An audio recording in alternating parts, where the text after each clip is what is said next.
આજથી 25 વર્ષ પહેલા જ્યારે મારી પાસે વ્યસન મુક્તિ માટે જ્યારે પેશન્ટો આવતા ત્યારે મોટા ભાગના દર્દીઓ પાન, માવો, બીડી, સિગરેટ કે પછી દારૂ, અફીણ કે કાલા ને લગતી વ્યસન વાળા આવતા. પછી ધીમે ધીમે એમાંથી આગળ બનતી વસ્તુઓ કોકેઇન છે, હેરોઇન છે, બ્રાઉન સુગર છે, એ વસ્તુ છોડાવવા માટે આવતા. પણ હવે અત્યારના નવા વ્યસન જે બધા નોવેલ પેલા આવ્યા છે વ્યસન, એ બધા સિન્થેટિક ડ્રગ્સ આવવા માંડી કે જે LSD છે, MD છે, એક્સટેસી છે, એવા બધા નવા વ્યસનો આવવા માંડ્યા છે. અમે હવે અત્યારે જે મારે આજે વાત કરવી છે એ અત્યારના યુવાનોમાં બહુ પોપ્યુલર વ્યસન છે એક MD ડ્રગ્સ કરીને. એને અલગ અલગ નામે ઓળખાય છે. એને ઘણી વખત મેથ કહે છે, કોઈ એને આઈસ કહે છે, કોઈ ક્રિસ્ટલ, શાઇની બ્લુ વ્હાઇટ રોક, એક્સટેસી, એવા અલગ અલગ નામથી એને ઓળખવામાં આવે છે.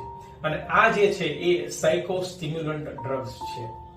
આ વ્યસનને અલગ અલગ રીતે લોકો લેતા હોય છે. જ્યાં MD ડ્રગ્સ છે ને અમુક લોકો સ્મોકિંગ થી લેતા હોય, અમુક લોકો સ્વેલોઈંગ થી લેતા હોય, અમુક સ્નોર્ટિંગ થી લેતા હોય, તો અમુક લોકો ઇન્જેક્શન આપીને પણ લેતા હોય છે.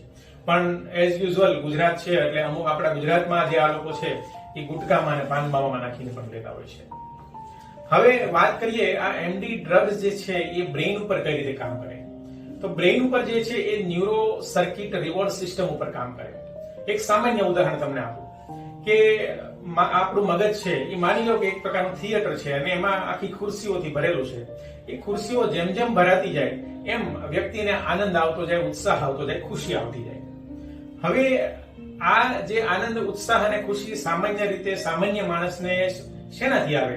તો કે મનગમતું ખાવાથી આવે, કોઈ મનગમતી મ્યુઝિકથી આવે, કોઈને સેક્સથી આવે, કોઈને બહાર આઉટિંગ કરવાથી આવે, કોઈને એક્સરસાઇઝથી આવે. પણ જે લોકોને હવે આ વસ્તુ નથી કરવી, પર્ટિક્યુલરલી આજની યંગ જનરેશનને, એને એનો શોર્ટકટ શોધી લીધો છે. શોર્ટકટ એટલે ઇઝી વે આઉટ, આ MD ડ્રગ્સ. એક વખત તમે એક ડ્રગ્સનો પફ લ્યો એટલે તમારી આ થિયેટરની તમામ ખુરશીઓ ભરાઈ જાય અને તમે એકદમ હવામાં આવી જાઓ, આનંદમાં આવી જાઓ, ઉત્સાહ આવી જાઓ. આ ડ્રગ્સ મેઇનલી મગજની અંદરના ડોપામાઇન નામના કેમિકલ ઉપર કામ કરે છે. આ ડોપામાઇન નામનું જે કેમિકલ છે એને પ્લેઝર કેમિકલ કહેવાય. એ જ્યારે તમારા બ્રેઇનમાં વધે છે ત્યારે તમને આનંદ આવે, ઉત્સાહ આવે, મજા આવે, ખુશી આવે. એટલે મેઇનલી આ ડોપામાઇન કેમિકલ વધવાનું કામ કરતું હોય છે. હવે શા કારણે લોકો MD ડ્રગ્સ લે છે? કોઈ પણ વ્યસન લેવાના અલગ અલગ કારણો હોય. તો અમુક લોકો નોવેલ્ટી કે ક્યુરિયોસિટી માટે, કે અમુક આપણે દરેક માણસને કંઈક નવી વસ્તુ કરવી ગમતી હોય, કોઈ નવા રેસ્ટોરન્ટમાં જવું, નવી જગ્યાએ ફરવા જવું, તો અમુક લોકો એ રીતે માત્ર નવી વસ્તુ છે એટલા માટે લેતા હોય છે. અમુક લોકો પિયર પ્રેશર કે મિત્રોના દબાણથી કે ઘણી વખત પિયર ઇન્ફ્લુઅન્સ કે એ લોકો લે છે એટલે સારું જ હોય એનાથી લેતા હોય છે. અમુક લોકો જેનેટિકલી, અમુક ઘણી વખત કુટુંબમાં જ બધા વ્યસનીઓ ભેગા થયા હોય એટલે જે અમુક જેનેટિકલ એનામાં ખામી હોય એટલા માટે લેતા હોય. અમુક લોકોનો સાયકોલોજીકલ મેકઅપ એવો હોય, અમુક ઇમ્પલ્સિવ હોય કે આવેગાત્મક વૃત્તિ વાળા હોય, અમુક લોકો જલ્દી માની જાય એવા હોય, અમુક લોકો થ્રિલ સિકિંગ હોય કે કંઈક આમ સતત એક્સાઇટમેન્ટ જોતું હોય, અમુક લોકો બહુ હવામાં હોય જેને કહેવાય ને સુપિરિયરિટી કોમ્પ્લેક્સ વાળા કે ભાઈ હું તો આખી દારૂની બાટલી ખાલી કરી જાઉં, મને કઈ વાંધો ના આવે. અમુક લોકોમાં પર્સનાલિટી એવી હોય કે બોર્ડરલાઇન પર્સનાલિટી છે, એન્ટી સોશિયલ પર્સનાલિટી છે, એ લોકો પણ આવું કરી શકતા હોય છે. ઘણી વખત સોશિયલ એટમોસ્ફિયર કે તમે જે વાતાવરણમાં રહેતા હો, જ્યાં આજુબાજુ મોટાભાગના ડ્રગ્સ કે દારૂના કેવા બધા બંધાણી હોય, એમાં આ વ્યસન ચાલુ થઈ જવાના ચાન્સીસ બહુ રહેતા હોય છે. હવે MD ડ્રગ્સ છે એના સાયકોલોજીકલ અને ફિઝિકલ ફેરફાર આપણા બોડીમાં કેવા થાય છે? મોમેન્ટ કે પહેલું તમે MD ડ્રગ્સનું પફ લ્યો એટલે તમારું બીપી અપ જાય, હાર્ટ રેટ વધી જાય, શ્વાસોશ્વાસ વધી જાય અને તમારા બોડીમાં આખો પરસેવો થઈ જાય. તમારું મૂડ એલિવેટ થાય, તમે અતિ આનંદમાં આવી જાઓ, ઉત્સાહમાં આવી જાઓ, યુફોરિયામાં આવી જાઓ. તમને જ્યાં એવું લાગે કે સમય જાણે થંભી ગયો છે. શરીરમાં પાણીની કમી મહેસૂસ થાય કારણ કે ડિહાઇડ્રેશન થાય એના લીધે મસલ્સ પેશીઓમાં બધે દુખાવા થાય. તમારામાં સુપર હ્યુમન લાઈક ફિલિંગ આવી જાય. દુનિયા તમને બહુ રંગીલી લાગે, તમે ખૂબ હાઇપર અવેરનેસ સ્ટેટમાં આવી જાઓ. હેલ્યુસિનેશન્સ થાય કે losing touch with the reality. ઘણી વખત વિના કારણે અવાજો સંભળાય, કાંઈ ન હોય તો કોઈ વસ્તુ દેખાય, ચિત્ર વિચિત્ર આકૃતિઓ દેખાય, કન્ફ્યુઝન લાગે. અમુક લોકોમાં સાયકોસિસ ડેવલપ થાય કે ગુસ્સો કરે, જીદ કરે, તોડફોડ કરે, ગાળી ગલોચ કરે, બોલ કરે વધારે પડતું. તો અમુક લોકોમાં પેનિક ડિસઓર્ડર થતું હોય છે, પેનિક એટેક આવતો હોય છે. કે જે ગભરામણ થાય, મૂંઝારો થાય, છાતીમાં દુખાવો થાય, એમ થાય હમણાં જીવ નીકળી જશે, ધબકારા ખૂબ વધી જાય, ઘણી વખત તાત્કાલિક દવાખાને પણ લઈ જવા પડે. હવે જોઈએ વિથડ્રોઅલ સિમ્પટમ્સ વિશે. જ્યારે તમે કોઈ પણ ડ્રગ્સ કે કોઈ પણ વ્યસન લ્યો છો અને જ્યારે તમને એના સમયને પ્રમાણે ન મળે ત્યારે તમને અમુક પ્રકારમાં બોડીમાં કમ્પ્લેન થતી હોય છે અને વિથડ્રોઅલ સિમ્પટમ્સ કહેવાય. તો આ તમને જ્યારે એમડી ડ્રગ્સ એના ટાઈમે ન મળે ત્યારે ક્રેવિંગ થાય, તલબ જાગે એક પ્રકારની.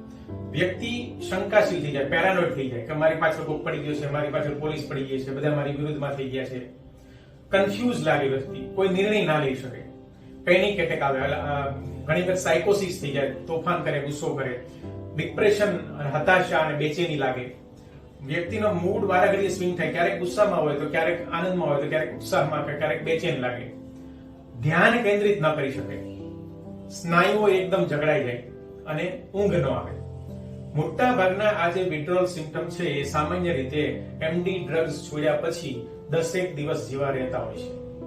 હવે જે લોકો લોંગ ટર્મ થી આ વસ્તુ લેતા હોય એમાં પણ અમુક પ્રકારના ચિહ્નો દેખાય. દાખલા તરીકે એમાં વજન ઘટી જાય, કારણ કે આ એમડી ડ્રગ્સ જો તમને ભૂખ ના લાગે, મોઢા વાટે લેતા હોય એટલે દાંત બધા ખવાઈ જાય, હાઇપર એસિડિટી થાય, વ્યક્તિ બહુ હાઇપર એક્ટિવ હોય, અજંપો ભર્યો હોય, એક જગ્યાએ કઈ ચેન કરીને બેસી ના શકે, ઘણી વખત બહુ વાયોલન્ટ બિહેવિયર કરે, વાતમાં ઘણી વાર આનંદમાં હોય, ઘણી વાર ગુસ્સો કરી જાય અને ઊંઘ ના આવે.